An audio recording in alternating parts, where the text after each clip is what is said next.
All right, we're in. So welcome everyone. Thanks for joining us for this 7th panel that's part of our digital discussion series on COVID-19, big data and food security. The CGIAR platform for big data in agriculture works to harness the capabilities of big data to solve agricultural development problems faster, better, and at greater scale, feeding the future bite by bite. So we've launched this online discussion series to bring emergent research together with on-the-ground realities to converse and map out the different impacts of the pandemic across food value chains and to glean some data-driven recommendations and solutions moving forward. So for today's panel, we will discuss data in a crisis climate and the complexities of sourcing and processing data when access is limited. So this morning, we are really happy to welcome Lillian Peterson, winner of the 2020 Regeneron Science Talent Search, Gioraj Amarnath, senior researcher and research group leader of Water Risk to Development and Resilience at the International Water Management Institute, Georgia Berry, who's co-founder of the tech startup Farming, and Meta DeVere, senior research fellow at the International Food Policy Research Institute, and Module 1 leader of the CGIAR platform for big data in agriculture. So thanks everyone for joining us this morning. It's great to have all of you. This has been a really exciting series, and as I mentioned, we're on our 7th episode, so it's been very fruitful. We've had a lot of voices in the room to engage on these topics. So some rules and suggestions for engagement with our panelists this morning. We have a share board, first of all, that the link will be posted in the chat if you'd like to connect with others, whether that be panelists or other attendees, to network, seek collaboration in any way. Feel free to enter your info there. So as far as interacting with panelists, we will have our panelists present one at a time. You're welcome to post Q&A or cues for our panelists in the Q&A feature on Zoom, and I will do my best to get those questions answered by our panelists at the end of their presentation. And any questions that we don't get to, we will try to fill in at the end in our group discussion. So please, I welcome you to ask away in the Q&A and also engage in the chat. It's great to have so many people in attendance this morning. So to start us off, we can take a group selfie. This is something that we like to do with all of our Zoom panels to break the ice and to make sure we document this, because if we were in person, we would surely have a photo moment. So we can do that now. If you want to put on your Zoom smile face, we will snap a pic. Everyone, I'm also here for tech support today, so if you have any problems, I'm going to pop my Skype name in the chat, and if you do get disconnected, you can message me there. For now, I'm just going to be the photographer too, so on the count of 3, I'll take a photo. So, all right. 1, 2, 3. Thank you all for joining us. Smile. Okay, fantastic. Awesome, great. So we'll jump in, and we're going to have Lillian Peterson present first.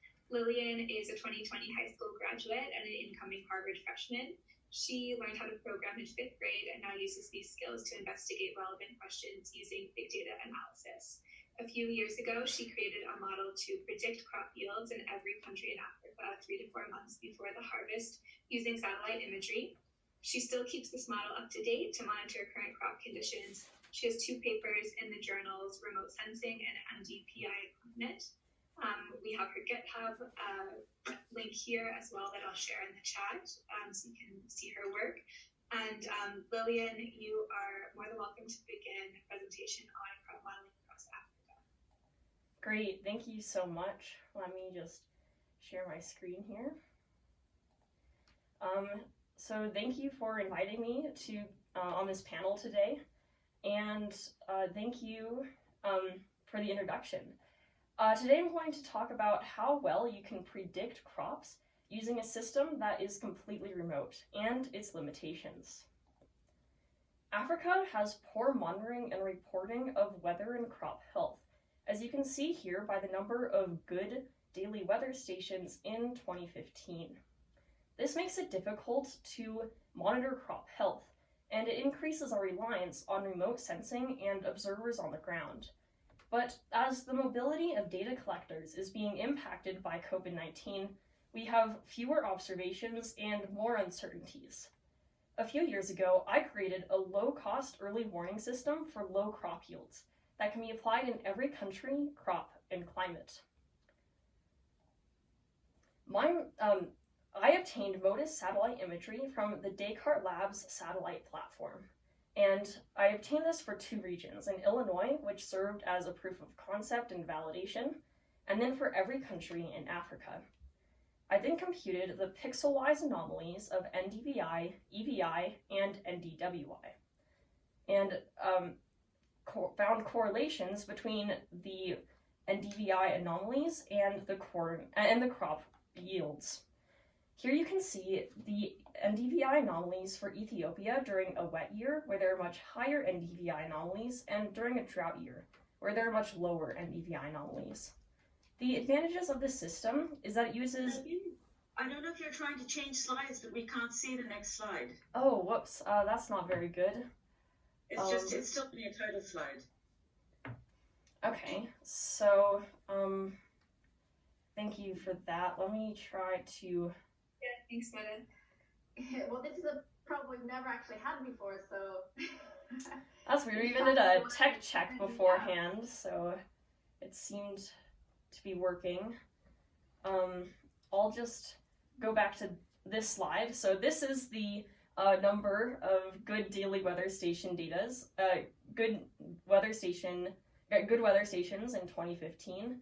And this is the NDVI anomaly in Ethiopia during a wet year and during a drought year. So the advantages of this system are that it uses MODIS satellite imagery. So it's less satellite data to handle, and MODIS has a return time of about 1 day. So I don't have to worry very much about cloud cover. It also uses no crop mask. It just uses the VI anomalies for every pixel. And it only uses national crop production data from the USDA Foreign Agricultural Service. So it does not rely on county or state level data. This means that it can rapidly be expanded to new areas of the world, even if there is no reporting there. I first conducted a validation in Illinois, where I found correlations between the NDVI, EVI, and NDWI anomalies and the N3 crops, corn, soybeans, and sorghum. Here you can see in the green is the corn yield for Illinois from 2000 to 2016, and the blue is the NDVI anomaly. They are highly correlated at 0.9, and this correlation remains high when you look at the correlation for every county and year since 2015. During a dry year, there are lower corn yields and low NDVI anomalies, and during a wet year, there are high corn yields and high NDVI anomalies. I then conducted a train test split validation, where I trained the linear regression on a random 90% of the data, and then predicted the remaining 10%, and repeated this procedure 10 times. I found that my predictions had an average error of 6%. These low errors in Illinois show that my model has good predictability for crop yields. I then apply this model to every country in Africa and process satellite imagery for every country. I chose farming dense regions in each country in order to limit the amount of satellite data I was processing, because as a sophomore in high school, I had limited computing resources and did all of this on my home laptop. So I could only process a limited amount of data. Here, I computed the monthly NDVI, EVI, and NDWI averages and anomalies. And here you can see the NDVI averages for 3 example countries: Morocco, Tunisia, and Ethiopia. I then found correlations between the month with the highest NDVI value and the crop production for the highest producing crops in each country. I then predicted future crop production for the 2018 harvest and later compared it to reported values. the error in Ethiopia was less than 1%. I repeated this procedure for every country in Africa. Some difficulties of predicting crop yields in Africa include inaccurate reporting due to insufficient technologies or lack of oversight, clouds for many months at a time in Central Africa, and some countries have multiple growing seasons within a single year. But despite these difficulties, 20% of my predictions had less than a 2% error, and 40% had less than a 5% error. And again, these are just my predictions for the 2018 harvest. I then further analyzed these errors by the VI index, the crop, the country, and how good the season was, whether it was an average season, much above average, or much below average. Because it is important to have a crop monitoring system that can predict crop yields in any circumstance. I continue to keep this model up to date and make current crop predictions. As of July 20th, my model predicted that most countries in Africa would have below average seasons, but I'll talk about some of the limitations of this in the next slide. So I created a simple system that does not rely on detailed ground observations, can quickly predict crop yields anywhere in the world on major cereal crops, is reasonably accurate, and serves as a proof of concept of how well you can predict crop yields even if you have 0 observers on the ground. Timely ground observations from CGI, our partners, refine the accuracy of predictions and thus their relevance to stakeholders and policymakers. But these ground observations are less certain during COVID-19. Limitations of this model and other models that are completely remote during COVID-19 include that they can't detect reduced or delayed planting when weeds grow on the fields. They are sensitive to droughts but not floods, and farmers could grow crops but be unable to harvest the crops, store them, or get them to markets. And that's the end of my presentation, and I'm open to any questions. Thank you again. Thanks so much, Lillian. That was great. So to get us started in our discussion, I'll pose to you a question that has come in from the audience. So let me see. It's from Bhavani, if I'm pronouncing that correctly.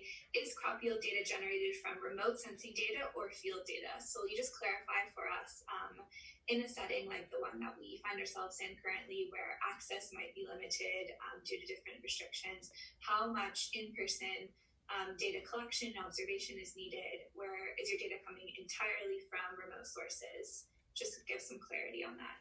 Yeah, absolutely. So this system only uses national crop production data. And I use this data, can be found on Index Mundi, but I'm pretty sure it's originally from the USDA Foreign Agricultural Service. So it's basically one number per country and crop per year. So it's very limited data, and a lot of countries likely have inaccurate reporting even of that very low resolution crop yield data. So in countries where that's the case, the system can solely rely on the NDVI anomalies as a proxy for crop health, although it can be better calibrated to the individual conditions of the country when it is given the national crop production data, or it would work even better with more local crop production or crop yield data, but I only had access to the national numbers, so out of necessity, actually, because I didn't have access to any higher resolution crop yield data, I had to use just one number for each country and year. Okay, all right. So a question that I have for you is, obviously satellite imagery and geospatial data is in some ways like a great setting to find yourself in for research in these times. It's contactless, socially distanced. Do you think that others have seen more value in applications for research methods such as the ones you're using because of the pandemic? Yeah, I definitely think that people are paying a closer people are paying closer attention to remote systems that only rely on remote sensing or other forms of remote monitoring, because anything that is on the ground or requires human contact is so much more difficult during these times. I think COVID-19 could lead to a large increase and improvement in a lot of these remote monitoring technologies, because they're becoming a necessity where we don't have access to a lot of the ground observers that we normally have access to. So I'm hoping that it could lead to a large jump and improvement in a lot of the remote technologies. Yeah, that's a theme that we've seen across these discussions, is that pandemic really accelerating change and adoption of new technologies and research methods. So will you talk a little bit more about how predictive crop modeling, like your work, can help to build resilience in food systems in the long term, so that when crisis situations like these arise, we have kind of a baseline of knowledge and work to start off with to tackle these sudden challenges? Yeah, so since I'm in high school, I feel like I don't have as broad of a knowledge of this as many people, like the other panelists or many other people in the audience probably. But I would say that timely observations and predictions for the next harvest can lead to a lot of improvement. And I've actually done a lot of other research in working with like malnutrition and reducing malnutrition in Africa. So one of the things I'm focused on is, if you can predict low harvests early in the growing season, then that would give sufficient lead time to bring in the needed supplies and people into an area to reduce a food crisis and to respond in enough lead time to reduce malnutrition. This is extremely important because malnutrition in children is actually the leading cause of death and is responsible for 3 million child deaths each year. And if we can, and it also, for children who do survive, it hinders brain development. So if we can reduce malnutrition, then that could be a large step towards reaching the other sustainability goals and development overall. Yeah. All right, thanks so much, Lillian. If any audience members have further questions, or panelists, further questions for Lillian, please feel free to ask them in the Q&A, and we can come back at the end of presentations. Thanks again, Lillian. Thank you. So we'll move on to our second panelist, Giriraj Amarnath. Giriraj is a senior researcher with the International Water Management Institute. His research focuses on developing solutions to climate risk management using advanced science and technologies in different hydroclimate regions. He leads a research program on water risks to development and resilience that aims to strengthen agricultural disaster risk management in South Asia and African countries, namely index-based flood insurance, bundled insurance solutions with seeds and climate information services, drought monitoring, and early warning in addressing food security that can help smallholder farmers adapt to climate change. He is also the recent winner of the World Geospatial Excellence Award for the work on the South Asia drought monitoring system to mitigate drought risks. Giriraj, feel free to begin your presentation whenever you feel like it. Yeah, thank you. Is my screen visible now? Yes, I can.